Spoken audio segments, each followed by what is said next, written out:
শুধু দর্শক মণ্ডলী, আসসালামু আলাইকুম ওরহমতুল্লাহি ওবরাকাতুহু। আপনাদেরকে আবারও স্বাগত জানাচ্ছি এমটিএ বাংলার স্টুডিওতে।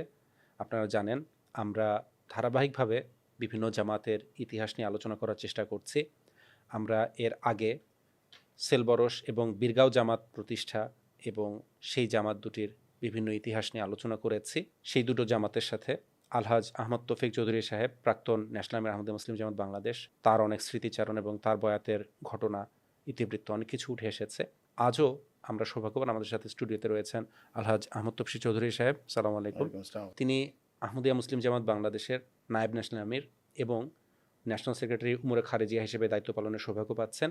আমরা গতদিন যে আলোচনা করছিলাম, আমরা জানি যে সেলবরস জামাত আপনার শ্রদ্ধেয় পিতা আলহাজ আহমদ তৌফিক চৌধুরী সাহেবের মাধ্যমে প্রতিষ্ঠিত হয়েছিল, আর সেই বিষয়ে আমরা আলোচনা করেছি টুকটাক যতটুকুই হয়েছে, সুযোগ হয়েছে। আমরা জানি যে উনি একটা দীর্ঘ সময় ময়মনসিংহেও ছিলেন, অবস্থান করেছেন। আহমদিয়াত গ্রহণের পূর্বেও তিনি ময়মনসিংহে ছিলেন, কিন্তু যখন আহমদিয়াত গ্রহণের পর একটা দীর্ঘ সময় তিনি সেলবরস অবস্থান করলেন, তারপর তিনি ময়মনসিংহে আবার শিফট করলেন, আপনারা ময়মনসিংহে চলে আসলেন। এই ময়মনসিংহে আসার ঘটনা আপনার স্মৃতি থেকে বা তৌফিক চৌধুরী সাহেবের যে ডায়েরি রয়েছে, নোট থেকে আমাদেরকে যদি বলতেন, কবে আসলেন, কি হলো এবং তখন জামাত সেখানে কি অবস্থায় ছিল ইত্যাদি। জাযাকাল্লাহ। আবারও ধন্যবাদ জানাচ্ছি, শুকরিয়া জানাই এমটিএকে আমাকে সুযোগ দেওয়ার জন্য। এবং এই যে ইতিহাস, আমি মনে করি যে ব্যক্তিগত স্মৃতির সঙ্গে সঙ্গে ইতিহাসটাও এখানে উঠে আসছে, এই জামাতের ইতিহাসটা উঠে আসছে। আর এটা প্রাসঙ্গিক ক্রমেই, এটা কোনো ব্যক্তি বিশেষের বিষয়ে আলোচনা নয়, অবশ্যই আলোচনা নয়, তবে প্রাসঙ্গিক ক্রমে ব্যক্তির প্রসঙ্গ চলে আসে। অবশ্যই কারণ সেলবরস জামাতের জন্ম যখন আমার আব্বা আম্মার বয়াতের আহমদিয়াতের মাধ্যমে মাধ্যমে। দিয়ে শুরু, এবং তার মাধ্যমেই বিস্তার লাভ করে বীরগাঁওটাও সেখান থেকেই সূত্রপাত। পরবর্তীতে ইসলামগঞ্জ এবং অন্যগুলো এরই ধারাবাহিকতা এসেছিল। তো তেমনিভাবে ময়মনসিংহেরটাও, যদিও ময়মনসিংহ জামাত পুরনো জামাত আগে থেকেই ছিল, তো কিন্তু তারও বিকাশ এবং তার কর্মকাণ্ডের সঙ্গে আমার পিতার সক্রিয় একটা জামাতের রূপ নেওয়া, এটার হ্যাঁ, এটা ব্যাপারে। ওনার মাধ্যমেই হয়েছিল। জি এর আগে সেই অ্যাক্টিভিটিটা ছিল না। তো আমরা সেলবরসে ছিলাম, এটাতে আগে আলোচনা করেছি। তো 27 অক্টোবর 1962 সালে আমরা ময়মনসিংহে সপরিবারে চলে আসি অবস্থান করার জন্য। কারণ আমি তখন বড় হচ্ছি, আগামীতে আমাকে স্কুলে ভর্তি হতে হবে। এই ক্ষেত্রে আমার বোন, 2 বোন ছিল তখন আমার ছোট। ওরা তখনও স্কুলের উপযুক্ত হয় নাই, কিন্তু আমি আস্তে আস্তে, তখন 5-6 বছর আমার হয়ে গেছে বয়স, আস্তে আস্তে আমাকে স্কুলে ভর্তি করা ইত্যাদি কারণে ওনারা চিন্তা করলেন ময়মনসিংহ চলে আসলেন। তো এসে প্রথমে আমরা আমার ফুপুর বাসায় উঠলাম, আব্বার ইমিডিয়েট বড় বোন, জি এক বোনই বড় বোন ছিলেন, ওনার বাসায় আব্বা উঠলেন, যে বাড়িতে থেকে আব্বা পড়াশোনা করেছিলেন। এর আগে আপনি বলেছিলেন। জি জি হ্যাঁ, যেখানে থেকে উনি স্কুল এবং কলেজে পড়াশোনা করেছেন, সেখানেই আমরা এসে উঠলাম। কিছুদিন পরে আমরা ওনাদের বাসার সামনে আরেকটা বাসা, এটা ওনাদেরই ছিল, খালি বাসা, ওইখানে আমরা শিফট করে যাই আর কি। জি তো ওই সময় যখন আমরা ময়মনসিংহে আসি, তখন ময়মনসিংহ জামাত ছিল, কিন্তু জামাত এতটা অ্যাক্টিভ ছিল না। এবং আমার যতদূর ধারণা, তখন আবুল হোসেন সাহেব, যিনি আবুল হোসেন সাব রেজিস্ট্রার সাহেব নামে পরিচিত, যদিও ইন্সপেক্টর অফ রেজিস্টার্স ছিলেন আচ্ছা, বা ডিস্ট্রিক্ট রেজিস্ট্রার হয়ে উনি রিটায়ার করেছেন, কিন্তু ওনাকে সাব রেজিস্ট্রার নামেই সবাই চিনতেন, ওই নামেই উনি পরিচিত ছিলেন। তো শুরুতে আমি ওনার একটা ঘটনা আমি বলতে চাই, যে আহমদী হওয়ার প্রবণতা আরও আগের কথা, বাজিতপুরের বা এরকম সময়, যে খুব মুখালেফাত হচ্ছিল। আবুল হোসেন সাহেবও তখন ওদিকেই ছিলেন, কিশোরগঞ্জের বাজিতপুরের দিকে। আমাদের আনিসুর রহমান সাহেব অ্যাডভোকেট, ওনারাও ছিলেন বাজিতপুরে। জি জি বয়কট হয়েছিল, আচ্ছা এবং এমন বয়কট হয়েছিল যে আহ, আহ, ওখানে ওই যে তখন তো সার্ভিস লেট্রিন ছিল, জি ওই উঁচু পাকা নিচে ওই যে জমাদার এসে সেটা জমাদার ক্লিন এসে করতো। পরিষ্কার করে যেত, তাদেরকে বলতো নিষেধ এই সার্ভিস থেকেও তার মানে আহমদদেরকে বঞ্চিত করা হচ্ছিল, যে করা হলো কেউ যে ক্লিন এখানে করবে না। যেতে পারবে না। এবং এর ফলে আমার অসহ্য হয়ে গেছিল, জীবন বাড়িতে, ধারণ একটা হ্যাঁ, অসহনীয় বাড়িতে থাকা, পর্যায়ে। দুর্গন্ধ এসে। হঠাৎ একদিন আনিসুর রহমান সাহেব দেখলেন যে টয়লেট পরিষ্কার হয়ে গেছে। উনি অবাক হলেন যে ওরা তো আসছে না, কে করলো কে তাহলে? করলো এটা। তো আরেকদিন উনি অপেক্ষায় থাকলেন কিছুদিন পরে, যে কে। তখন দেখলেন যে এই আবুল হোসেন সাহেব, উনি নিজে ঘাড়ে করে ময়লা নিয়ে উনি পরিষ্কার করতেছে।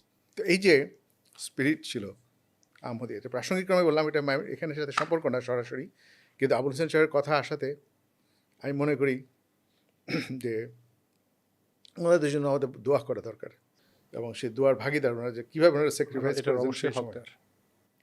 তো যাক, আমরা আসলাম ময়মনসিংহে। তো তখন খুব সম্ভবত আবুল হোসেন সাহেব সম্ভবত প্রেসিডেন্ট ছিলেন নাকি ওখানে চৌধুরী আব্দুল ওয়াহেদ পণ্ডিত সাহেব একজন ছিলেন, উনি প্রেসিডেন্ট ছিলেন হতে পারে। ওনার বাসায় নামাজ হতো। চৌধুরী আব্দুল ওয়াহেদ পণ্ডিত সাহেব, ওনার বাড়ি ছিল সোহাগী, আচ্ছা, ময়মনসিংহ সোহাগী। সোহাগীতে ওনার বাড়ি ছিল। এবং আমাদের বগুড়া জামাতে যে আছে নূর আহমদ প্রিন্স, বগুড়া জামাতের সদস্য এখন, নূর আহমদ প্রিন্সের দাদা, প্রিন্সের বাবার নাম ছিল আব্দুল কাইয়ুম সাহেব। তো আমরা ছোটোবেলায় দেখেছি ওনাকে পণ্ডিত সাহেব, ওনাকে পণ্ডিত সাহেব কেন দেখা হতো জানি না। চৌধুরী আব্দুল ওয়াহেদ পণ্ডিত সাহেব, সবাই পণ্ডিত সাহেব বলতো। সেই পণ্ডিত সাহেব বাসায় জুম্মার নামাজ হতো। তা আমি আমার আব্বার সঙ্গে দু একবার গিয়েছি, তখন ছোটো তখন ওনার বাসায় জুম্মা পড়তে গিয়েছি। সেটা সম্ভবত ময়মনসিংহ শহরের নমহল এলাকাতে ওনার বাসা ছিল। জি জি জি। তো কিন্তু কয়েকদিন পরে ওখান থেকে শিফট হয়ে আবুল হোসেন সাহেবের বাসায় জুমার নামাজটা চলে আসে। এবং সেটা ওই আহমদিয়া কটেজ, ওনার বাসার নামটা খুব সুন্দর জি, ছিল, এই নামটা ফেমাস আমরা ছিল শুনেছি। আহমদিয়া কটেজ। সেই আহমদিয়া কটেজে সবাই চিনত। সেই আহমদিয়া কটেজে আমরা জুম্মা পড়া শুরু করলাম এবং এখানে দীর্ঘদিন সেখানে জুম্মা হয়েছে সেই বাসায়। এবং এটা প্রায় নভেম্বর 1968 সাল পর্যন্ত আহমদিয়া কটেজে জুমার নামাজ হয়েছে। নভেম্বর মাসে এটা শিফট করে চলে গেল আকুয়াতে বদিউজ্জামান ভূঁইয়া সাহেবের বাসায়। উনি তখন ওখানে বাড়ি করলেন জামান ভিলা, যেটা বর্তমানে মুজাহিদ সাহেব যে বাড়ি থাকেন। জি জি অবশ্যই। তো সেই জামান ভিলাতে নামাজ শিফট হলো এবং এটা 1971 সালের জানুয়ারি, আমাদের মসজিদ উদ্বোধন হওয়ার আগ পর্যন্ত সেখানে 1971-এর জানুয়ারিতে আমাদের ময়মনসিংহে আকুয়াতে মসজিদ উদ্বোধন হয়। আমি সেটা আসতেছি এরপরে। তো এইভাবে মানে যে মানে জুমার নামাজটা মানে শিফট হলো একটা বাসায়। অবশ্যই সুবিধার কারণেই হয়েছে, যে যেখানে সবার অ্যাক্সেসটা সহজ থাকবে বা সহজভাবে, এইসব কারণেই হয়তো হয়েছে। যদিও বাউন্ডারি রোডটা সেন্ট্রালি ছিল, কিন্তু কিছু অসুবিধার কারণে পরে সেখান থেকে বদিউজ্জামান ভূঁইয়া সাহেবের বাসায় নামাজটা শিফট হয়ে যায় আর কি। যে বিষয়টা হতে যে ওই সময় মানে আমি প্রথম দিকের কথা বলছি, যখন ময়মনসিংহে প্রথম আসলাম 62 সালে, তখন খুব একটা অ্যাক্টিভিটি ছিল না। আচ্ছা, ওই কেউ জুমায় আসতো, কেউ আসতো না, বা সপ্তাহে একবার জুম্মা হলো কি হলো না, এরকম একটা অবস্থা, মানে সুসংগঠিত সেরকম অবস্থা ছিল না তখন। মৃত প্রায় একটা জমাত ছিল। আচ্ছা। তো আব্বা আসার পরে এই উদ্যোগটা নিলেন, কারা কারা ময়মনসিংহ শহরে আছেন তাদের একটা তালিকা করলেন, যোগাযোগ করলেন তাদের করে, তখন এই তাদেরকে সংগঠিত করে ওই বাউন্ডারি রোডে নামাজের ব্যবস্থাটা করা হয় তখন আর কি। তো সেই সময় যেমন আমাদের বেশ কয়েকজন আহমদী ছিলেন, আবুল হোসেন সাহেব বাসা তো ছিল, উনি ছিলেন, ওনার ছেলে 3 ছেলের মধ্যে 4 ছেলে। তো 4 ছেলের মধ্যে আশরাফ হোসেন সাহেব বড় ছেলে, উনি তো তখন বাইরে চাকরি করেন, ওনার সাব রেজিস্ট্রার ছিলেন। দ্বিতীয় ছেলে জহুর হোসেন সাহেব, যিনি আমাদের এখানে উমরে আহমদ ছিলেন, উনি চট্টগ্রাম বিশ্ববিদ্যালয়ের ফিজিক্যাল ইনস্ট্রাক্টর ছিলেন, উনি দ্বিতীয় ছেলে। তো উনিও চিটাগাঙ্গে থাকেন। তারপরে ভাই ছিলেন ওনার ছেলে আনোয়ার হোসেন সাহেব, উনি ছিলেন, উনি রাজনীতি করতেন একটু, তো উনি ছিলেন। আর তার ছোট ছেলে ফারুক, তো এরা ছিলেন। আর জিনত আলী ভূঁইয়া সাহেব ছিলেন একজন, ওনার অরিজিনাল বাড়ি নোয়াখালী, কিন্তু বিয়ে করেছেন ব্রাহ্মণবাড়িয়াতে। আচ্ছা। এবং ব্রাহ্মণবাড়িয়ার আশরাফ হোসেন মুক্তার সাহেব ছিলেন, প্রবীণ আহমদী, ওই সময় ওনার মেয়েকে বিয়ে করেছিলেন। এবং জিনত আলী সাহেব উনি ওই শিক্ষা বিভাগে চাকরি করতেন ময়মনসিংহে। তো উনি সাহেব কোয়ার্টারে, সরকারি কোয়ার্টারে থাকতেন।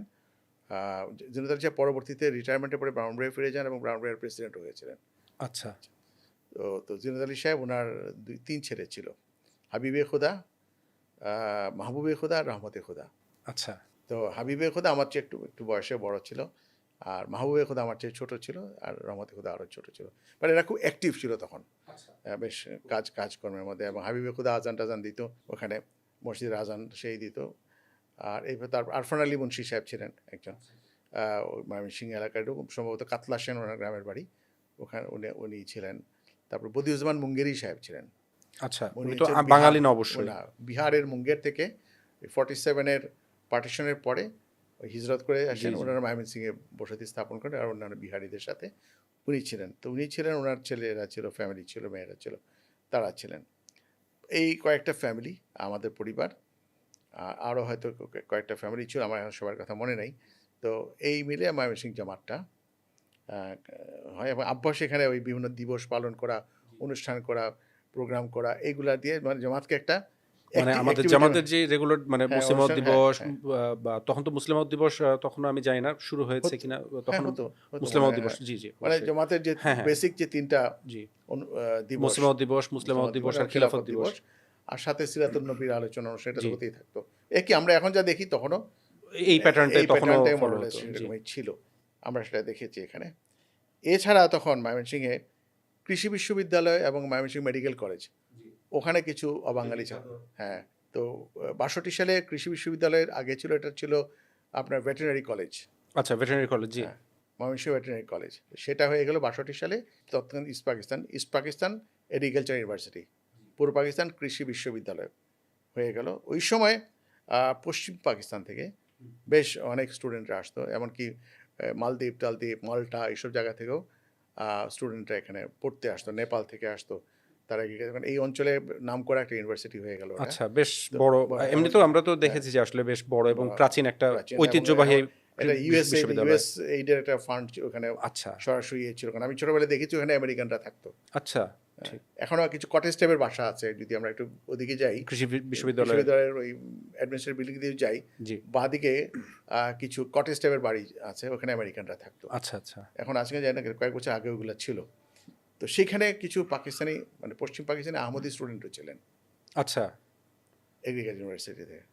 তাহলে মানে তাদেরও কি এইভাবে মানে জামাতের সাথে হ্যাঁ, যোগাযোগ হ্যাঁ, এবং হ্যাঁ, ওইটাই। রাবেতা? তো ওইখানে ছিলেন, আমি নাম বলতে পারি একজনের কথা, ডক্টর তাহের আহমদ খান। উনি এখনও জীবিত আছেন, লস এঞ্জেলেসে আমাদের চীনো জামাতের উনি সদস্য। আমি ওখানে গিয়ে ওনার সঙ্গে অনেকবারই দেখা হয়েছে। তো উনি ডক্টর মুজাহিদ সাহেবের ক্লাসমেট ছিলেন, উনিও ভেটেরিনারি ডাক্তার। তো উনি ছিলেন। তারপরে এদিকে আমার ডক্টর মুজাহিদ সাহেব, তারপরে আরও আওলাদ হোসেন সাহেব ছিলেন, যিনি যে আমাদের শহীদ উসমান গনি সাহেবের ছোট ভাই। আচ্ছা আচ্ছা, যে ব্রাউনবাড়ির শহীদ হ্যাঁ, ওসমান গনি সাহেব। ব্রাউনবাড়িয়া তো এদিকে মানিকগঞ্জের দিকের বোধহয়, মানে মুন্সিগঞ্জের। ব্রাউনবাড়িতে যিনি শহীদ শহীদ হয়েছিলেন আমাদের হয়েছিলেন, প্রথম হ্যাঁ, যে শহীদ, বাংলার হ্যাঁ, মাটিতে দুজন শহীদের ঘটনা। তো সেই আওলাদ হোসেন সাহেব ছিলেন, ডক্টর আব্দুল খালেক সাহেব, যিনি আমাদের এগ্রিকালচার বরিশালের ছিলেন।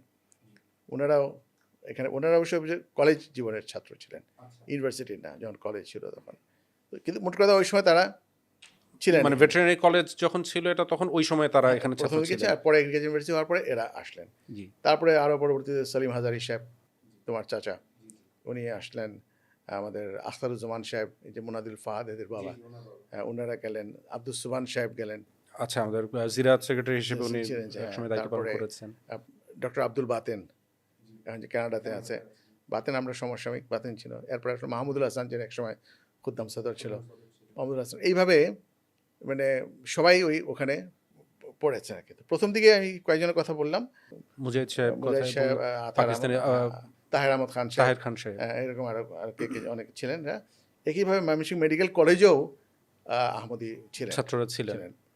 পশ্চিম অবাঙালি, বাঙালি, অবাঙালি মূলত। অবাঙালি, ওখানে বাঙালি আমার মনে নেই, বাঙালি ছিলেন না, জি। অবাঙালি। আমি তিনজনের নাম কিছুটা আমার মনে আছে আর কি। একজন ছিলেন মনসুর আহমদ, একজন ছিলেন ফাহিমুল হক, আর আরেকজন কেউ ছিলেন, এরকম মানে তিনজন আহমদি। এরকম কারোর সাথে কি আপনার এখনো মানে না, পরবর্তীতে এনাদের সঙ্গে যোগাযোগ আর কোনো থেকেছে? এনাদের সঙ্গে আমি যোগাযোগ করতে পারিনি। ফাহিমুল হক সাহেব ওনারা কোয়েটার লোক ছিলেন, বেলুচিস্তান এলাকার। আর মনসুর আহমদ সাহেব সম্ভবত মৌলানা কুদরতুল্লাহ সানারি সাহেবের নাতি বা ওই জাতীয় আচ্ছা, কোনো আত্মীয়, ওনার মুসলিম পরিবারের ইসলামের ছিলেন, সাহাবীর পরিবারের বংশধর। লোক ছিলেন, আমি যতটুকু মনে পড়ে আর কি। আরেকজন ছিলেন সরফরাজ আহমদ, সম্ভবত সরফরাজ সাহেব। আচ্ছা, জি। এই তিনজনের কথা আমার মনে আছে। এখানে আমি তাহলে একটা প্রশ্ন আসলে ন্যাচারালি আসে যে যেহেতু মোটামুটি আপনি যেরকম বলছেন অনেকেই মানে একটা পরিচিত সার্কেল, আর যেহেতু আলহাজ আহমদ তৌফিক চৌধুরী সাহেব সংগঠিত করলেন, তাহলে তো এবং অ্যাক্টিভিটিস হতো, বিভিন্ন অনুষ্ঠান হতো, দিবস, তাহলে তো স্বাভাবিক প্রশ্ন আসে যে মার্কাজের বুজুর্গরা নিশ্চয়ই তাদের একটা পদচারণার একটা সম্ভাবনা থাকে। অবশ্যই এরকম হয়েছিল কিনা বা অবশ্যই হতো, আপনার মনে রেগুলার পড়ে ছিলেন। কিনা? মরকজের মধ্যে তখন প্রদেশ ছিল, একটা তো প্রাদেশিক কর্মকর্তারা যেতেন।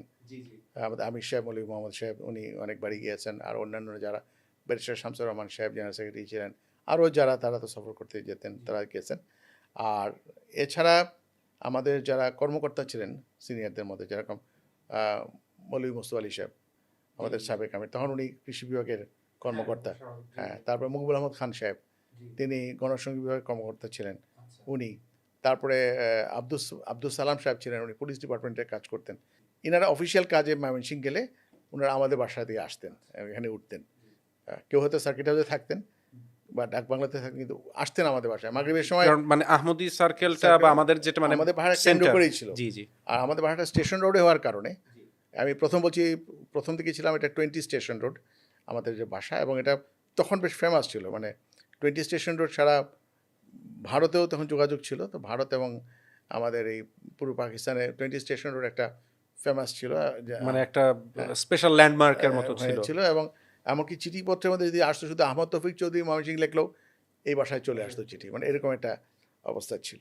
আমাদের মরকজের বুজুর্গরাও এসছেন, আমার মনে আছে, এটা আমি আব্বার ডায়েরি থেকে দেখলাম, এটা 1967 সালের অক্টোবর মাস হবে, অক্টোবরের 2 থেকে 4 অক্টোবর মৌলানা কাজী নাজির আহমদ লায়ালপুরি সাহেব, তারপরে মৌলানা ফজল আহমদ সাহেব এবং চৌধুরী শাব্বির আহমদ সাহেব, এই তিনজন ময়মনসিংহ এসেছিলেন।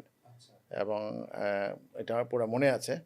এবং চৌধুরী শাব্বির আহমদ সাহেব সম্ভবত উনি তখন ইসলাম ইরশাদ বা ওই ইয়ের আমাদের যে তফসিরের উনি একজন কর্মকর্তা, এবং উনি যে বিশ্বব্যাপী আহমদিয়া জামাতের যে কর্মতৎপরতা, মসজিদ মিশন, ওটার উপর উনি একটা প্রেজেন্টেশন দিয়েছিলেন। আচ্ছা, তখন তারা আজকেরকার মতো ওই পাওয়ার পয়েন্টে ছিল না, ইউটিউবও ছিল না, তখন এটাকে ল্যান্টার্ন প্রেজেন্টেশন বলে, মানে স্লাইডের মতো।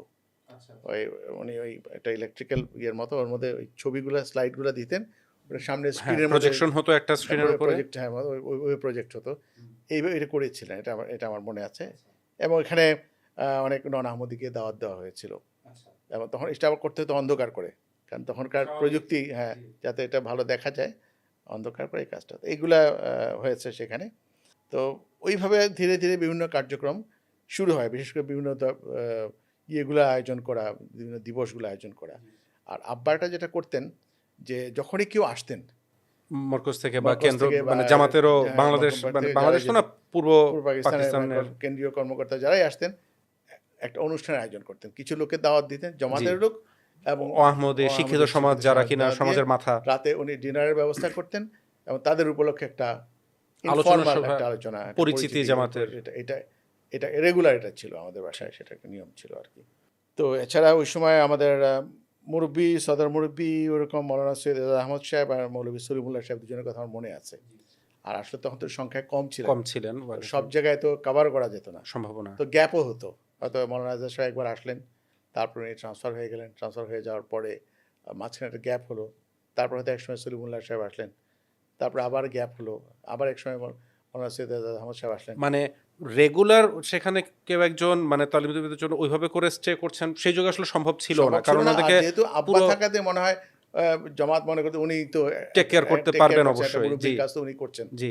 এবং আমার মনে আছে তৌফিক চৌধুরী সাহেব ওনার একাধিক ওনার রচনার মধ্যে এটা উনি লিখেছেন যে অনারারি মুআল্লিম, এবং এটা নিজেকে ইয়ে করতেন, এবং জামাতের উনি সেবা করেছেন। পরেই সম্ভবত উনি 60-এর দশকে উনি এটা ইয়ে করেছেন, সম্ভবত এটা ওনার এটা লেখা আছে যে 60-এর দশকে উনি খলিফাতুল মসিহ শুরুতেই আর কি, খলিফাতুল মসিহ সানি রাদিয়াল্লাহুর কাছে উনি ইয়ে করেছিলেন, নিজেকে ওয়াকফ করেছিলেন অনারারি মুআল্লিম হিসেবে, এবং হুজুর সেটা অ্যাকসেপ্ট করেছিলেন। তো এরপর থেকে উনি সারা জীবন উনি নিজেকে ফর্মাল ওয়াকফ না হলেও মানে ওয়াকফের মতোই অনারারি ওয়াকফ হিসেবে তিনি উনি কাজ করে গেছেন।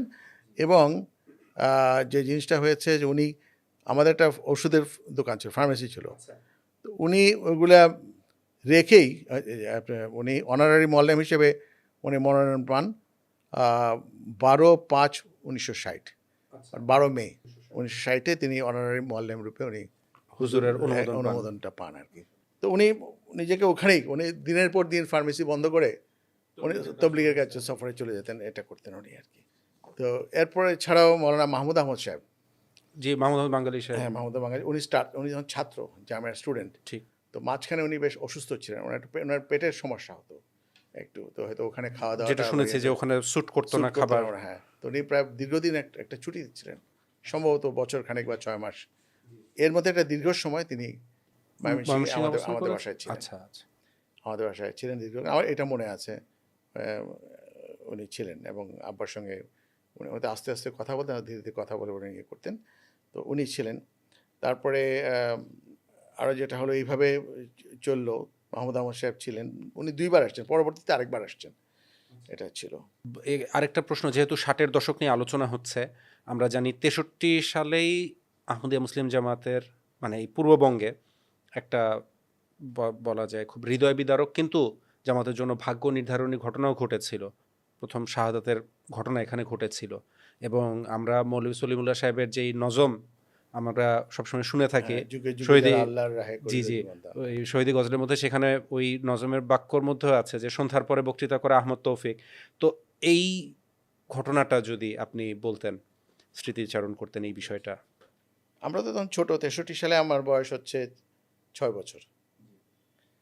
তো ময়মনসিংহে আমরা ছিলাম। তো একদিন বিকালবেলা বদিউজ্জামান ভূঁইয়া সাহেব এগ্রিকালচার ইউনিভার্সিটি ছিলেন। তো উনি সম্ভবত প্রেসিডেন্টের দায়িত্বেও ছিলেন উনি দীর্ঘদিন। উনি বিকালবেলা মর্নিং নিউজ একটা পত্রিকা ছিল ইংরেজি, অথবা ইত্তেফাক, কোনো একটা পত্রিকা নিয়ে উনি আমাদের বাসায় আসলেন।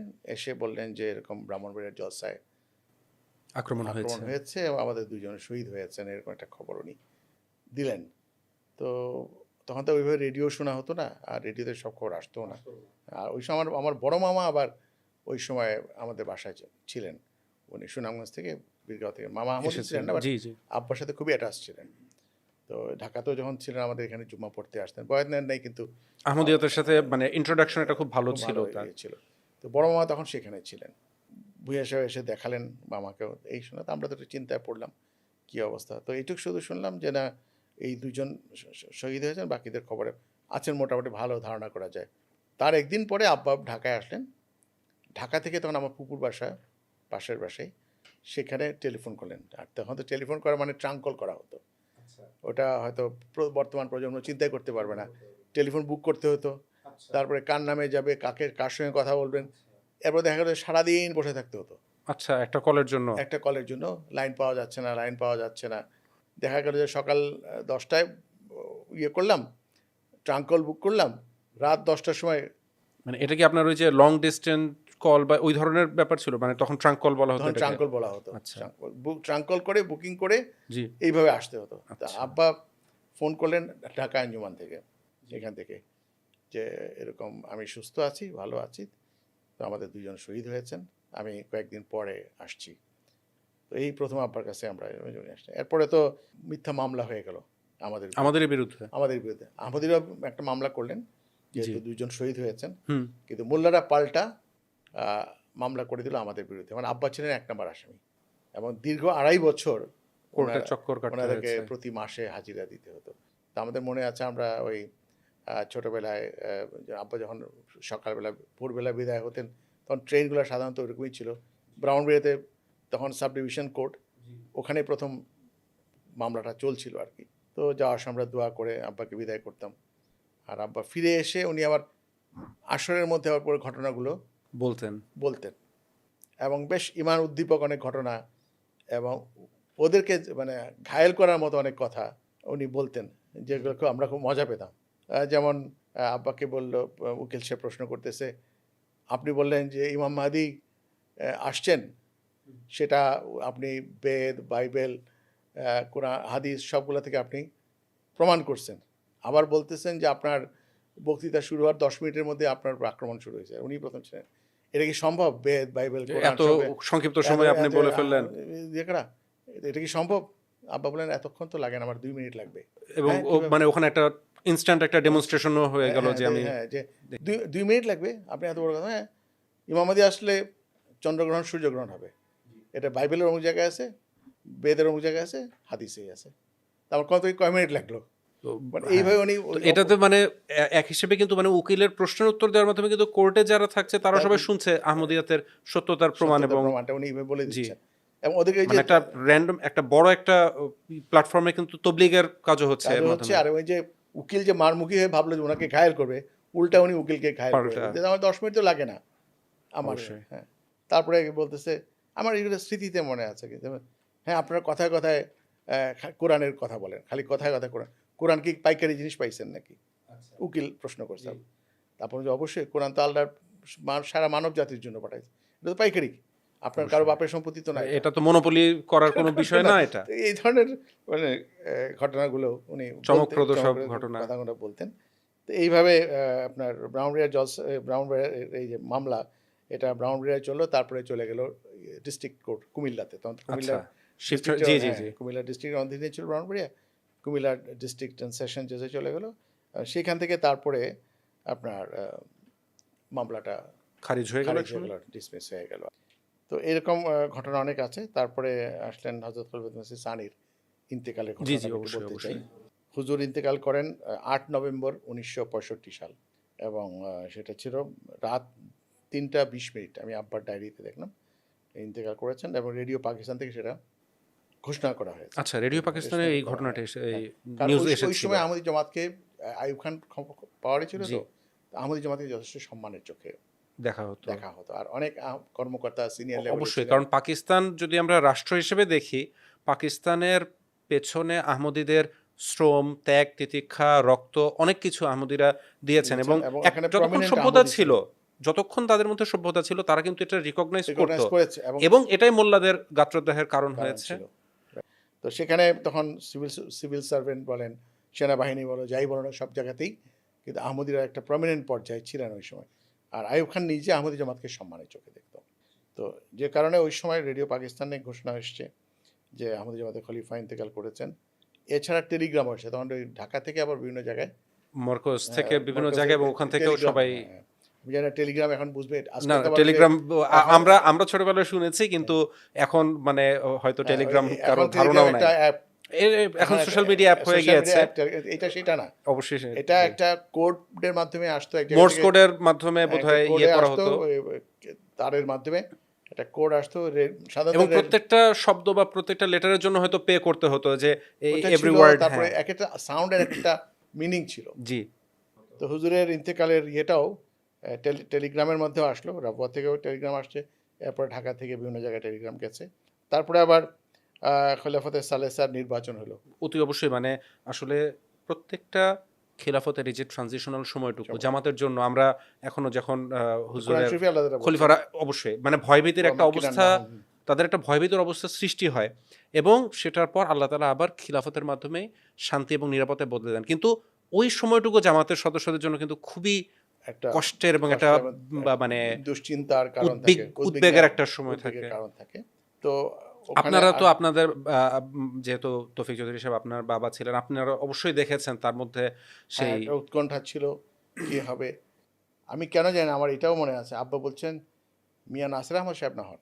এটা মানে ফিল করতে, এটা আল্লাহ তাআলাই ইয়ে করেন। আমরা খলিফাতুল মসিহ খামেসের ইলেকশনের পরও আমরা শুনেছি বা বিভিন্ন জনের ঘটনা মধ্যে যে আল্লাহ তাআলা সারা পৃথিবীতে বিভিন্ন স্থানে মুমিনদেরকে কিন্তু এভাবে খবর দেন। আর মসিহ ইসলামও কিন্তু আল ওসিয়াতে এটাই বলেছিলেন যে মুমিনদের জামাত সবাই ঐক্যবদ্ধভাবে একসাথে তারা দোয়া করতে থাকবে। পরিচিত ছিলাম এই জন্য আচ্ছা, যে একটা ছিল আব্বার সঙ্গে রীতিমতো চিঠিপত্রে যোগাযোগ, পত্রালাপ হতো ওনার। মিয়া নাসির আহমদ সাহেব, মিয়া তাহের আহমদ সাহেব, মিয়া রফি আহমদ সাহেব, এই যে যাদের সঙ্গে আব্বার রেগুলার চিঠিপত্রে পত্রালাপ ছিল, যোগাযোগ ছিল।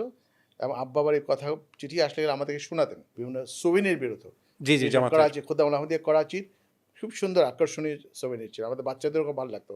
ওখানে ছবি, কালারফুল ছবি এবং এটা ওই যুগে কালার ছিল না তো, আচ্ছা, ছবি ব্ল্যাক এন্ড হোয়াইট, ব্ল্যাক কিন্তু এন্ড হোয়াইট, কিন্তু অবশ্যই সোভিনির আছে এত মোটা মোটা।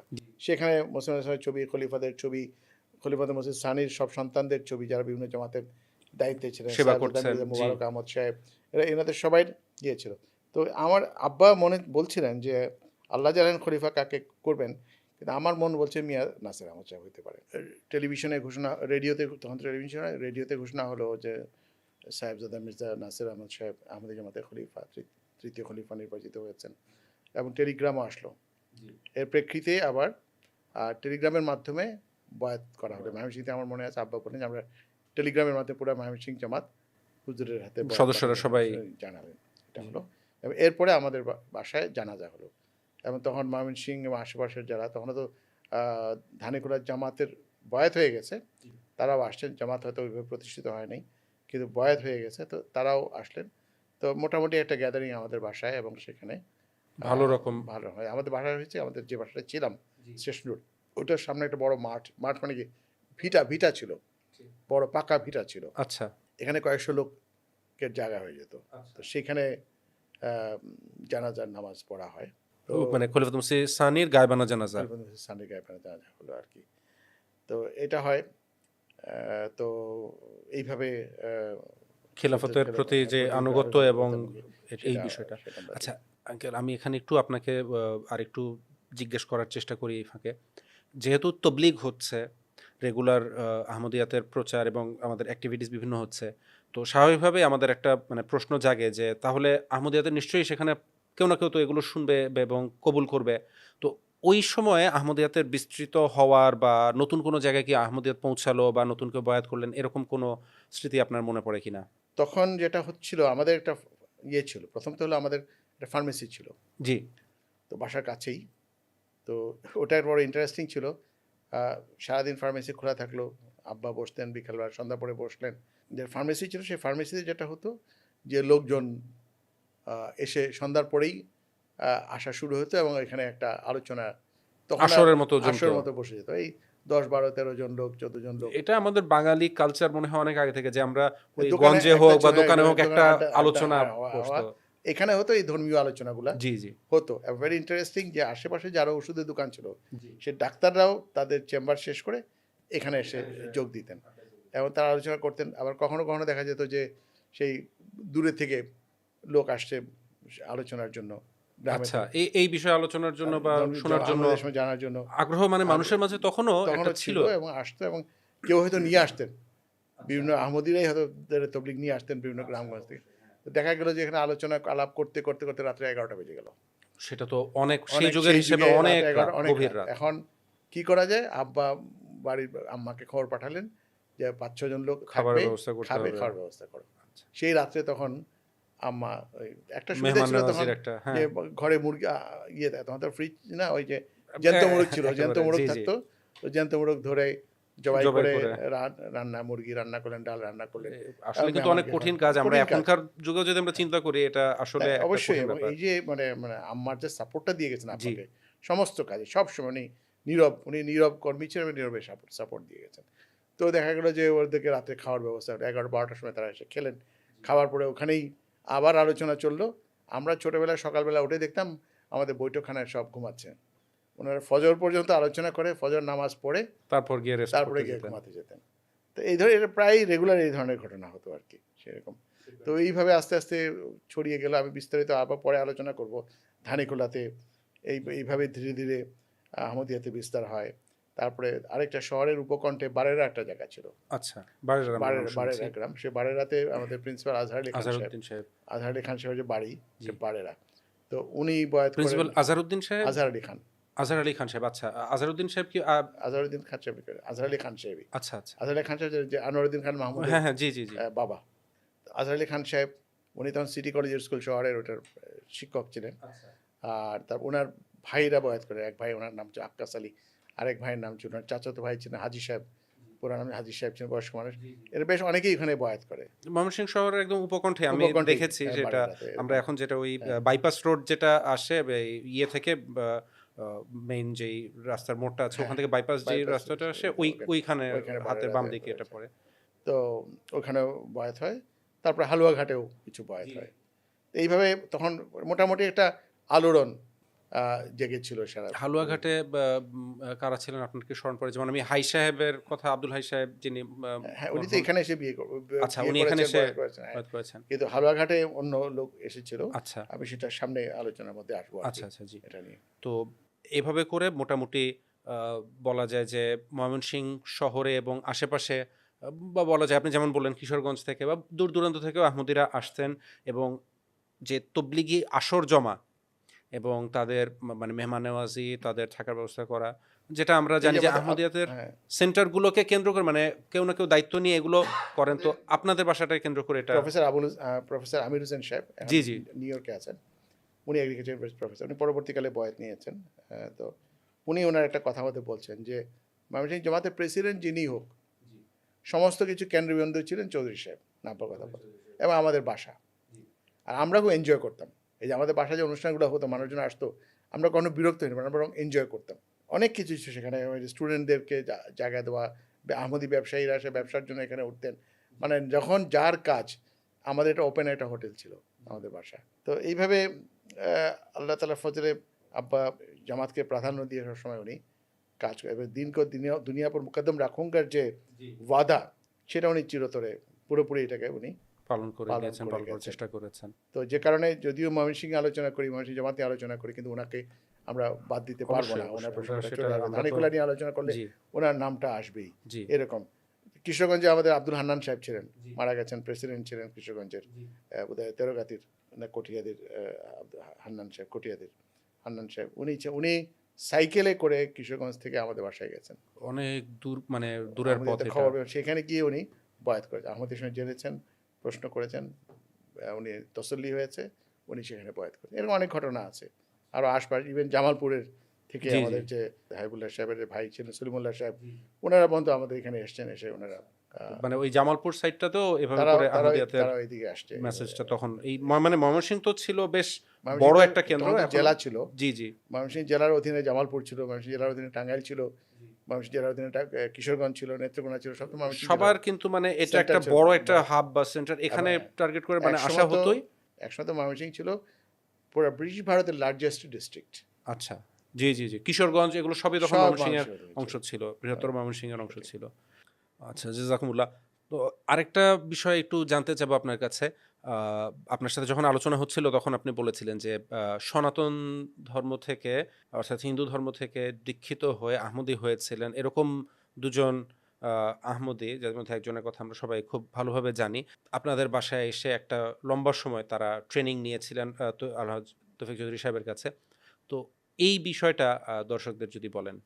আমরা চিনি আমাদের বদরুদ্দিন সাহেব চিটাঙ্গের, বদরুদ্দিন আহমদ সাহেব আমাদের মাওলানা সালেহ আহমদ সাহেবের শ্বশুর, নাসিরুদ্দিন মিলাদ সাহেবের শ্বশুর। তো তার নাম ছিল, তিনি বদরুদ্দিন সাহেব মন্টু বাবু নামে পরিচয়, আসল নাম ছিল বিমলেন্দু দাস, হিন্দু নাম ছিল বিমলেন্দু দাস, তার পিতার নাম ছিল যোগেন্দ্রলাল দাস। তিনি এবং আরেকজন ছিল খালেদ সাইফুল্লাহ, যার আদি নাম ছিল আশিস কুমার নন্দী, ঢাকার ছিল, পিতার নাম ছিল নরেন্দ্র কুমার নন্দী, আচ্ছা, ইনি ঢাকার। ইনি আর ঢাকার। বদরুদ্দিন সাহেব তো চট্টগ্রামের। চিটাগংয়ের। এই দুইজনকে সেপ্টেম্বর মাসে, এখন আমরা সেপ্টেম্বর আজকে শেষ করতে যাচ্ছি, তো আমাদের তৎকালীন আমির সাহেব, মৌলভী মোহাম্মদ সাহেব আব্বার কাছে পাঠালেন চিঠি দিয়ে যে এই তিনজনকে আপনার এখানে ওরা 3 মাস থাকবে, 3 মাস থেকে ওরা হাতে কলমে সব শিক্ষা গ্রহণ করবে, বিশেষ করে হিন্দু থেকে এসছে, হিন্দু ধর্মের সাথে ইসলামের তুলনামূলক আলোচনা, খ্রিস্ট ধর্মের সাথে তুলনামূলক আলোচনা, এই বিষয়গুলোতে তাদেরকে ট্রেনিং দিতে হবে। তো তারা 3 মাস আমাদের বাসায় ছিলেন, আমাদের বৈঠকখানায় থাকতেন, আমাদের এখানে, মানে ওই যে আগেকার মানে দিনে এটা বলা যায় যে ওই জি, জি, আগেকার দিনে বলা হতো যে গুরুগৃহে গিয়ে দীক্ষা গ্রহণ, জি। অনেকটা সেরকমই। তো বদরুদ্দিন সাহেব এবং খালেদ সাইফুল্লাহ সাহেব দুজনে আসলেন এবং তারা 3 মাস এখানে ছিলেন, এবং 3 মাস থেকে তারা বিভিন্ন শ্লোক, হিন্দু থেকেও তারা অনেক শ্লোক জানতেন না, যে শ্লোকগুলা তারা এখানে মুখস্থ করলেন, তাদের উপর পরীক্ষাও নেওয়া হলো আবার, আচ্ছা। এবং 3 মাস তারা এই কারণ বিষয়গুলো, স্বাভাবিক যে ওনারা হিন্দু সমাজ থেকে যখন মানে ইসলাম কবুল করেছেন, ওনারা ওনাদের সমাজে কিন্তু একটা চাপের মুখে পড়বেন। তো তখন তাদেরকে মানে নিজেকে ডিফেন্ড করা এবং তাদের মাঝে তবলিগ করা দুইটাই। হ্যাঁ, দুইটাই, যে বেদে কোথায় মোহাম্মদ সাল্লাল্লাহু আলাইহি ওয়াসাল্লাম সম্বন্ধে ভবিষ্যৎবাণী আছে, সেই ভবিষ্যৎবাণী শ্লোকগুলা মুখস্থ করা, ইমাম মাহদী আসবেন যে শেষ যুগে, তার যে অহমদ, যে শব্দ, মোহাম্মদ ইতিকথায় এই ধরনের যে শ্লোকগুলো রয়েছে। জি, আর অহমদ আছে যে যিনি আচ্ছা। মুসলিম আহমদ, আচ্ছা, জি, জি। আহমদের কথা আছে, যিনি তার পিতার, মানে অর্থটা এমন যে তিনি পিতার রঙে রঙিন হবে, পিতার অধীনের মতো তিনি এখানে কাজ করতেন, মুসলিমের কথা আছে। রসুল করিম সাল্লাল্লাহু আলাইহি ওয়াসাল্লাম উনি মরুস্থলের অধিবাসী হবেন, উটে চড়বেন, এই যে কথাগুলো বেদের মধ্যে আছে, এই শ্লোকগুলা মুখস্থ করানো মানে হয়েছে। সোজা কথা হচ্ছে তবলিগি একটা ক্র্যাশ কোর্স তবলিগে ৩ ক্র্যাশ মাসের। কোর্স 3 মাসের জন্য ওরা করলেন। তো এটা খুব একটা ইন্টারেস্টিং ঘটনা, আমারও মনে আছে, ছোটবেলায় ওনারা ছিলেন এবং এইভাবে তারা করেছেন। এরপরে যেমন যেটা বলছেন গারো অঞ্চল, হ্যাঁ, ময়মনসিংহে গারো একটা অঞ্চল আছে যেখানে গারোদের। হালুয়াঘাট, জি, এই যে হালুয়াঘাট বাজার দিয়ে গারো অঞ্চল, এরপরেই হচ্ছে গিয়ে ভারতেরই মেঘালয়, আচ্ছা, হ্যাঁ, ওই আদিবাসী সেই গোষ্ঠীটা গারো। তো সেখানে গারো, হালুয়াঘাট বাজারটা ছিল সমতল, এখানে মুসলমানদেরই বসবাস আধিপত্য ছিল, বেশি, জি। তো সেখানেও আহমদিয়াতের তবলিগ পৌঁছায়, কিভাবে পৌঁছায় আমি জানি না, আমার স্মরণ নাই, আমার হয়তো আব্বা বেঁচে থাকলে বলতে পারতেন কী হয়ে গেছে, বা ওনারা বেঁচে থাকলে বলতে পারতেন। তো সেখানে কয়েকজন বাঙালি বয়াত গ্রহণ করেন, এর মধ্যে দুজনের নাম আমার মনে আছে। একজন ছিল সুরুজ মিয়া সাহেব, সুরুজ মিয়া সাহেব উনি ওখানকার প্রভাবশালী লোক ছিলেন, উনি চেয়ারম্যান ছিলেন ওই এলাকায়, ওখানকার তো বেশ প্রভাবশালী লোক ছিলেন, সুফি টাইপের দেখতে ছিলেন মানুষটা। তো সেই সুরুজ মিয়া সাহেব এবং তার সাথে বয়াত নেন শাহ মজদারুল হান্নান। শাহ মজদারুল হান্নান উনি আবার পরবর্তীকালে মুক্তিযুদ্ধের সংগঠক ছিলেন, এবং উনি বেশ প্রমিনেন্ট লোক ওই এলাকায় ছিলেন। আচ্ছা, তো এই হালুয়াঘাট অঞ্চলে। হালুয়াঘাট অঞ্চলে, তো হালুয়াঘাট বাজারের সাথেই ছিল তাদের ইয়ে। যার ফলে ওই এলাকায় একটা প্রভাব তাদের ছিল আচ্ছা, এবং সেখানে তারা জামাতের তবলিগ তারা করেছেন এবং নিজেরা ভালোভাবে নিজে থেকে অ্যাস্টাবলিশ করতে পেরেছিলেন এবং তাদের মাধ্যমে প্রথম 2টা উপজাতীয় মানুষের বয়াত গারোদের মধ্যে। এটা আমাদের বাসায় এসে বয়াত করে ভাই বোন 2জন। এরা হচ্ছে এটা 23 ডিসেম্বর 1969, 23 ডিসেম্বর 1969 সালে তারা আসে। একজনের নাম ছিল অখিল বাতিক, আচ্ছা, আরেকজনের নাম ছিল হান্না বাতিক। অখিল ওনার হচ্ছে, বোন। হ্যাঁ, অখিল হলো ছেলে ভাই, আর হান্না হচ্ছেন গিয়ে বোন। তো আমার যদ্দূর মনে পড়ে হান্না ছিলেন বড় আচ্ছা, আর অখিল ছিলেন ছোট বয়সে। তো এই ভাই বোন তারা বয়াত নেন। তো বয়াত রাখার পরে হান্না বাতিক নাম আর চেঞ্জ করার প্রয়োজন পড়ে নাই, হান্না নাম রাখা যায়।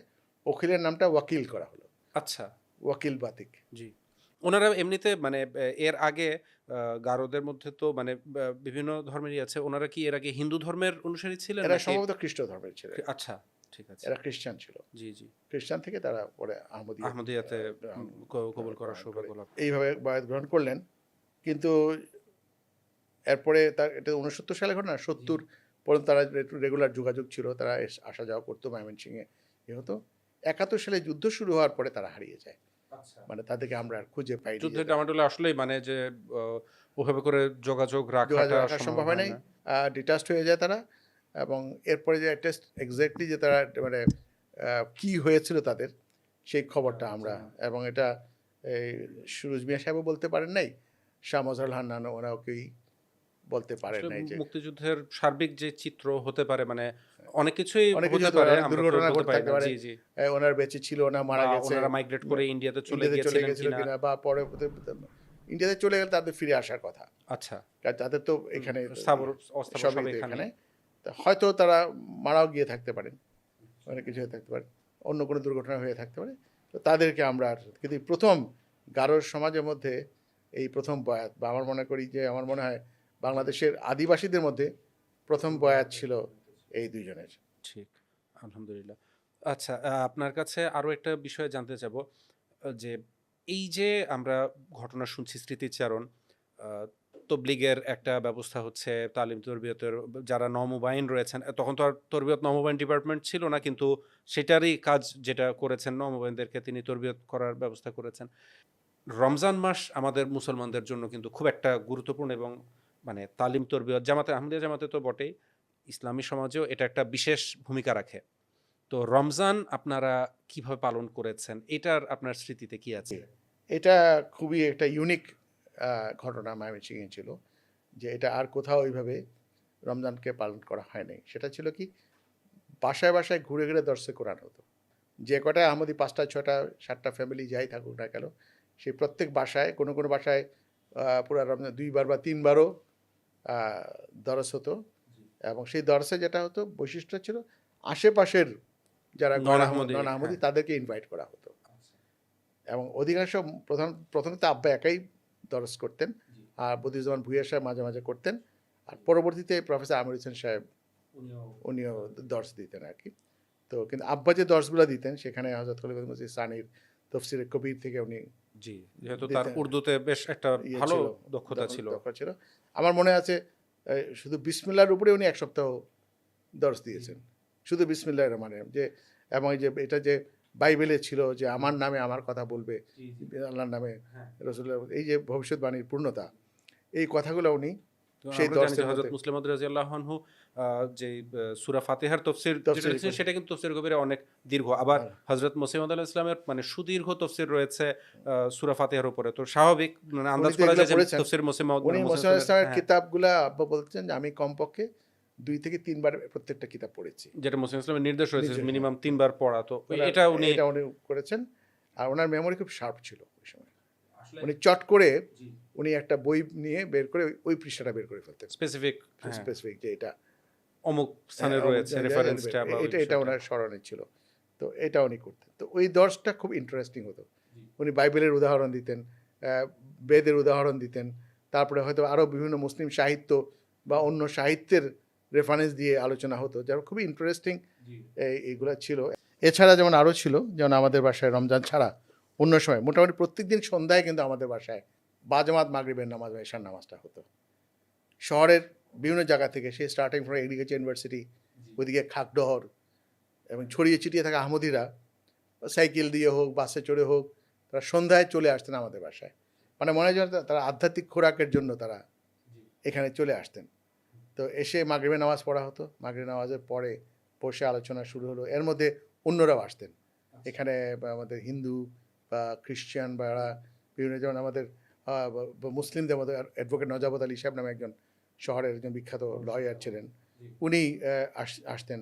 ডাক্তার ডি ভৌমিক নামে একজন ডাক্তার ছিলেন, উনি আসতেন। তারপরে কখনো অধ্যাপক যতীন সরকার আসতেন, বা এইভাবে আরও বিভিন্ন জায়গা, গোলাম সামদানি মানে ময়মনসিংহ শহরে তাদের একটা এলিট যারা আলোচিত ছিল, তারা সবাই সন্ধ্যার পরে এসে আমাদের এখানে বসতেন। আমরা সবাই যে জানামাজ বা মাদুর বিছানা থাকতো, ওখানে বসেই কিন্তু আলোচনাগুলো চলতো, এবং এটা রাত্র 9টা-10টা পর্যন্ত। আর আম্মা বাড়ির ভিতর থেকে চা নাস্তা পাঠাতেন আর কি। এটা সুন্দর। এবং আমি যদিও তখন ছাত্র, বাট আমি আহমদিয়া সম্বন্ধে যতটুকু জেনেছি বা বুঝেছি, আমি কিন্তু আমার আব্বার আসরে বসে থেকেই, আমার নিজের বই পড়ার অভ্যাস একটু কম, আর আমি ওইভাবে পারি নাই, কিন্তু আমি শুনে আমি যতটুকু শুনেছি আহমদিয়াত বুঝেছি শুধুমাত্র আমি আব্বার। ওনাদের ডিসকাশন বা এটাই ছিল আপনার মানে আহমদিয়াত ওরিয়েন্টেশন ওইখান থেকে এটাই হয়েছে। আমি দেখেছি, এবং সেখানে অনেক সময় তর্ক হয়েছে, নাস্তিক এসছেন, আল্লাহর অস্তিত্ব নিয়ে তর্ক হয়েছে, যুক্তি প্রশ্ন হয়েছে, আব্বা যুক্তি দেখিয়েছেন। তারপরে মোল্লা মৌলবীরা আসছেন, আহমদিরা আসছেন, জামাত ইসলামের লোকরা আসছেন, তাদের সবার সাথে আব্বার হৃদ্যতা ছিল, কিন্তু যখন ধর্মীয় বিষয় নিয়ে আলোচনা হতো তখন একদম মানে স্বাভাবিক কথা যে তখন একটু হয়তো তখন মানে চিরাজ কি বলে, মানে চুলচেরা বিশ্লেষণ সেখানে হতো। আর ওনারা স্বাভাবিক কথা, সবাই কিন্তু নিজের কথাটাকে ডিফেন্ড করার জন্য বেশ মানে স্ট্রংলি হয়তো তারা অপোজ করবেন, কিন্তু ওই যুক্তি প্রমাণের ব্যাপারটা আহমদিয়াদের কাছে মাঝে মাঝে খুব উনি ওনার ইয়ের মধ্যে আর হিউমারও ছিল, রসিকতাও ছিল। তো যেমন উনি যখন বলতেন যে এইটা নিয়ে, তো আটকে যেত ওরা, বিরুদ্ধবাদীকে আটকে গেলে পরে বলতে, ঠিক আছে আমি 15 দিন সময় নিচ্ছি বা 1 মাস সময় নিচ্ছি, আপনাকে আমি এসে এটার উত্তর দেবো। আপনাকে কিয়ামত পর্যন্ত টাইম দিলাম, আপনি কিয়ামত পর্যন্ত টাইম দিন, আপনি কিয়ামত পর্যন্ত আপনি এটা পারবেন না, এটা আমি আপনাকে গ্যারান্টি দিই, আপনি এর উত্তর পাবেন। এবং তারপরে অনেকে আসেও নেই আর ফিরে। তো এই ধরনের খুব ইন্টারেস্টিং ঘটনা হতো। আর যেটা এর আগে উল্লেখ করেছি, সারা রাত তবলিগ হতো, এবং হঠাৎ করে অসময়ে রাত্রে 11টা-12টার সময় আব্বা কাজের লোককে খবর পাঠালেন যে ইয়ে করো, ভিতরে গিয়ে বলো যে এই কয়জন মেহমান খাবে, খাওয়ার ব্যবস্থা করতে হবে। তখন ভাত রান্না, এই তরকারি রান্না করা এবং করে খাওয়ানো থাকা, এই বিষয়গুলো খুবই ইন্টারেস্টিং ছিল। তারপরে গিয়েছিল আমাদের, অনেকটা বলা যায় যে আমাদের বাসাটা একটা ছাত্রদের একটা হোস্টেল বলা যায়, বা একজন চাকরিজীবীর হোস্টেল বলা যায়, ফ্রি। এই যে আমি যা বললাম, যারাই এগ্রিকালচার ইউনিভার্সিটিতে পড়তে গেছেন, প্রথমে আমাদের বাসায় আসতেন, এসে আমাদের বাসায় থেকে এগ্রিকালচার ইউনিভার্সিটিতে ভর্তি হলেন, ভর্তি হয়ে তারপরে হোস্টেলে বা হলে জায়গা পাওয়ার আগ পর্যন্ত এখানেই তারা থেকেছেন। তারপরে আহমদি হওয়ার কারণে চাকরি চলে গেছে, বা নতুন একটা চাকরি পেয়েছেন শহরে, আপাতত বাসা ভাড়া হয় নাই, বা আমাদের এখানে থেকেছেন দিনের পর দিন, মাসের পর মাস, এরকম ঘটনাও আছে। তারপরে এমনিও আসতেন, বুজুর্গরা আসতেন, আমাদের মরহুম মৌলানা মৌলভী আলী আনোয়ার সাহেব, মৌলানা আহমদ সাদেক মাহমুদ সাহেবের পিতা ছিলেন, বাট উনি খুবই জমাতের খুব বড় আলেম ছিলেন। উনি ওনার আনুষ্ঠানিক কোনো ডিগ্রি ছিল না, কিন্তু উনি বড় আলেম ছিলেন। এবং এখনো ইসলামী নিদর্শন, তার যে অনুবাদটা, এটা কিন্তু মানে এখন পর্যন্ত জামাতে মানে অসাধারণ একটা অনুবাদ কর্ম। এবং উনার অনেক সেই প্রাথমিক যুগের আহমদী পত্রিকার কালেকশন, এগুলো অনেকগুলো আব্বাকে দিয়েছিলেন উনি, পরবর্তীতে আব্বা এটা এখানে আর্কাইভে দান করেছেন, দেখা এইচ.এম. আলী আনোয়ার। আর আব্বা বলেছেন যে আমার প্রাথমিক আহমদী হওয়ার পরে প্রাথমিক সময়ের আমার উস্তাদ ছিলেন আলী আনোয়ার সাহেব, কারণ আমি তো তখনও সব বই পড়ার আমি মানে আহমদিয়াতের ওরিয়েন্টেশন ওনার মানে যাদের মাধ্যমে হয়েছে, তার মধ্যে আলী আনোয়ার সাহেব, মানে পরবর্তীতে বয়াত নেওয়ার পরে। আচ্ছা, বয়াতটা তো নিজের ওই যে ঘটনাগুলো কালকে বলেছি যে আল্লাহ তাআলা স্বপ্নে দেখিয়েছেন, তারপর নিজে বই পড়েছেন, পরে আল্লাহ স্বপ্ন দেখিয়েছেন, তারপর বয়াত নেই। কিন্তু এরপরে যে আহমদী জামাতের যে বিভিন্ন যে তথ্য বা বিভিন্ন যে প্রশ্ন জিজ্ঞাসা, মানুষজন প্রশ্ন করে, তো আব্বা বলতেন যে আমি একটা পোস্ট কার্ড লিখতাম ওনার কাছে, আর উনি আমাকে পাতার পর পাতা উনি উত্তর চিঠি দিয়ে পাঠাতেন, আলী আনোয়ার সাহেব। তো উনি প্রাথমিকভাবে উনি এইভাবে, তো আলী আনোয়ার সাহেব খুবই জামাতের খুব বিজ্ঞ এবং আলেম ছিলেন। তো উনি বছরে 2-3 বার আসতেন আমাদের এখানে, এবং এসে অনেক দিন থাকতেন, 15 দিন, 20 দিন, 1 মাস থাকতেন। আব্বার সঙ্গে এই বিভিন্ন ধর্মীয় বিষয় নিয়ে আলাপ আলোচনা করতেন। এতে দুজনেরই জ্ঞানের, ওই যে বলে না, মানে দুই, ওই যে ছুরির দুই ঘষায় ছড়ির যেরকম, ঘষায় জি, জি। যেতে পারে, ওনারা এটা করতেন। আলী আনোয়ার সাহেব আসতেন এবং খুবই দোয়াগো মানুষ ছিলেন। আমাদের খুবই স্নেহ করতেন, যখন পরে জড়িয়ে ধরতেন, ধরে বুকে নিয়ে দোয়া করতেন। মানে আপনাদের অনেক সৌভাগ্য যে এরকম এটা বুজুর্গদের বুজুর্গদের স্পর্শ আপনারা পেয়েছেন। সেটা তারা সবাই আমাদের দোয়ার অনেক মানে হকদার। অনেক। আসলে তাদের কোরবানি এবং তাদের আত্মত্যাগ, তাদের দোয়ার বরকতে আজকে জামাত এই অবস্থায় এসেছে। আমরা যেটা বলছি যে বাসায় বাসায় নামাজ হতো। সর্বশেষ আমরা বদরুজ্জামান ভূঁইয়া সাহেবের বাসায়, তো তখন তিনি আকুয়াতে বাসা করে ফেলেছেন। এছাড়া তখন একটা উদ্যোগ নেওয়া হয়েছিল যে আহমদিরা ওখানে একটা যদি বসতি স্থাপন করতে পারেন। আমার আব্বাও কিন্তু ওখানে জায়গা কিনেছিলেন আকুয়াতে। আব্বাও এই জায়গা ফিরোজ লাইব্রেরি মোড় যেটা ওই এখন মোড়টা আমরা এটা চিনি। আশেপাশেই, জি, আমার এখন খেয়াল নেই কোন জায়গা, কিন্তু ওখানে আব্বাও জমি কিনেছিলেন। তো আমি তো এই যে আমাদের এখন যে মসজিদ আছে, এগুলো সব ধান ক্ষেত ছিল, আচ্ছা, এগুলো সব ধান ক্ষেত ছিল। তো আব্বাও জায়গা আর অনেকেই জায়গা কিনেছিলেন এখানে।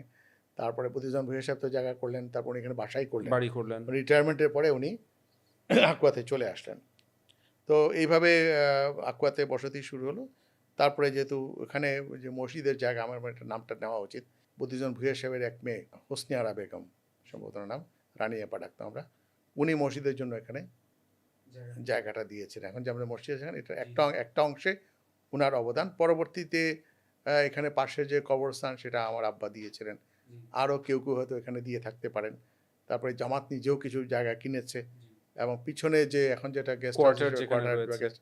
আছে সেটা ও বদিউজ্জামান ভূঁইয়া সাহেবের আরেক মেয়ে ছিলেন মনোয়ারা বেগম, উনার জায়গা ছিল, যেটা প্রফেসর আমির হোসেন সাহেবের শাশুড়ি। তো তো ওই জায়গাটা পরে জামাত কিনে নেয় আর কি। তো এইভাবে আকুয়াতে ধীরে ধীরে স্থাপন হয়। আর সেই ফলে আমাদের এটা মোটামুটি কত সালের ঘটনা এটা? এইগুলা 68-র পর থেকেই, 68, 69, আচ্ছা, 70, অ্যারাউন্ড 70 হ্যাঁ, এরকম সময়। 70 আগে দিয়ে। আর 70-তে আসার পরে আব্বা হজে গেলেন। আচ্ছা, 70 সালে হজে 70 গিয়েছিলেন। সালে আমরা 69 সালে আমাদের মহারাজা রোডের বাসায় আমরা কিনলাম। এর আগে আমরা স্টেশন রোডে ছিলাম। স্টেশন রোডে ছিলেন, ওখান স্টেশন রোড থেকে থেকে মাঝখানে কয়েকদিন আমরা বাউন্ডারি রোড একটা জায়গা, সেখানে ছিলাম কয়েক মাস। তারপরে আমরা আসলাম মহারাজা রোডে।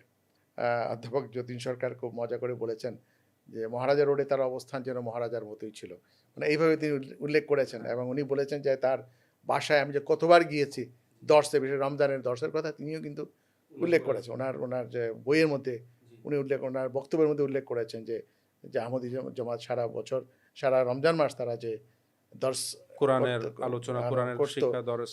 সেটা, এবং উনি এটাকে বলেছিলেন যে মানে এটা একটা অভূতপূর্ব একটা ঘটনা, উনি দর্শের কথা এটা আসলে কিন্তু মানে আহমদিয়া জামাতে যে দরসের ব্যবস্থাপনা খিলাফতের শিক্ষার অধীনে, বা যেটা আমাদের সারা পৃথিবীতেই এখনো যেটার একটা প্রচলন রয়েছে, এটা কিন্তু আসলে ইউনিক, যে এটা হয়তো অন্য ইসলামী মানে অন্যান্য মুসলমানদের যে অন্য ফিরকা রয়েছে সেখানে হয়তো আমরা এটা দেখি না কিন্তু। এটা আর ময়মনসিংহ এটা তো ভিন্ন ধরনের ছিল বলে আমরা, এখন তো আমরা একটা ধরনের দেই, কিন্তু ময়মনসিংহে যেটা ছিল সেটা একটা ভিন্ন রকমের ইয়ে ছিল সেখানে। এবং সেখানে যেটা যতীন সরকার যে জিনিসটা উনি একটা সুন্দর নাম দিয়েছিলেন আমাদের এই দর্শকে, যে উনি বলেছেন যে আপনারা একে কোরআন পাঠ চক্র নাম দিন।